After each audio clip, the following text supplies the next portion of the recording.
تبارك الذي نزل الفرقان على عبده ليكون للعالمين نذيرا۔ رسول پاک صلی اللہ علیہ وسلم کے سامنے ایک صحابی جانور کو ذبح کر رہے ہیں اور اس صحابی سے ایک چھوٹی سی مسٹیک ہوئی، اللہ کے رسول نے اس کی اصلاح فرمائی ہے۔ وہ کیا مسٹیک ہے؟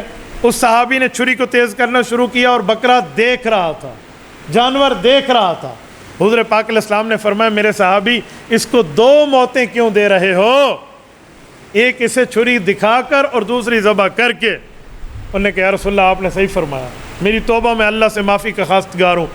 اس نے تو یہ کام کیا، حضور نے سمجھایا۔ ہمارے علماء کہتے ہیں اس نے کیا نہیں، اللہ کی طرف سے کرایا گیا تاکہ امت کو سبق مل جائے۔ اور رسول اللہ صلی اللہ علیہ وسلم اصلاح فرما دے۔ کیوں؟ صحابہ وہ ذوات قدسیہ ہیں جو دین کی تکمیل میں استعمال ہوئے ہیں، دین کے مکمل کرنے میں استعمال ہوئے ہیں۔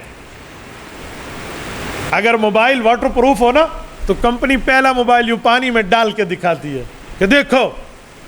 اب جو پہلا موبائل پانی میں ڈالا گیا ہے نا، اس سے کمپنی کے مالک اور اونر کو کوئی دشمنی نہیں تھی کہ اس نے پانی میں پھینک دیا ہے، بلکہ وہ تو قیمتی موبائل ہے، یہ اونر کے ہاتھوں یوز ہوا ہے کہ دیکھو سب کے لیے میں ماڈل پیش کر رہا ہوں۔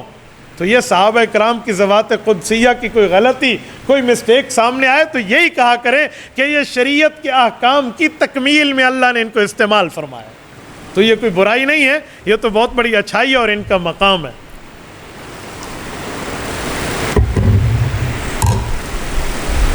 کسی جانور کے سامنے آپ نے چھری تیز نہیں کرنی، یہ یاد رکھیں، اور ایک جانور کو دوسرے جانور کے سامنے بھی ذبح نہیں کرنا۔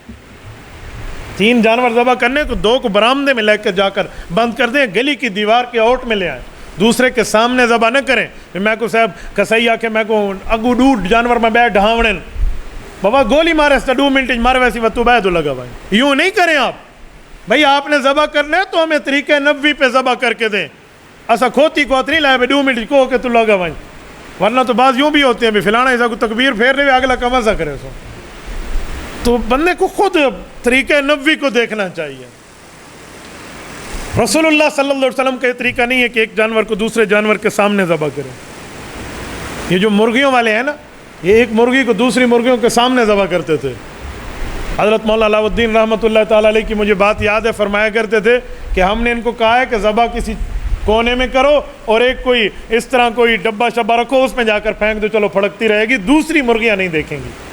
کوئی ان نے ترتیب نہیں کہا، اس طرح کوئی آپ بھی ترتیب بنائیں، کبھی بھی ایک جانور کو دوسرے جانور کے سامنے ذبح نہ کریں۔ ہمارے یہاں مسجد کے امیر صاحب بھائی محمد طارق موجود ہو گئے، ان سے پوچھ لیں۔ یہ کہنے لگے کہ ہم ایک جگہ تھے، وہاں 2 بکرے تھے، ایک بکرے کو دوسرے کے سامنے ذبح کیا، پہلے کا اچھا بھلا خون نکلا، دوسرے کا خون مرغی جتنا نکلا، خون سوکھ گیا تھا اس کا۔ تو یہ بہت بڑا ایک جرم ہے، اس جرم سے بھی آپ پرہیز کریں، تب احب الی اللہ من احراق الدم بنے گا۔ طریقہ نبوی ہو۔ تبارك الذي نزل الفرقان على عبده ليكون للعالمين نذيرا۔ تبارك الذي نزل الفرقان على عبده ليكون للعالمين نذيرا۔ تبارك الذي نزل الفرقان على عبده ليكون للعالمين نذيرا۔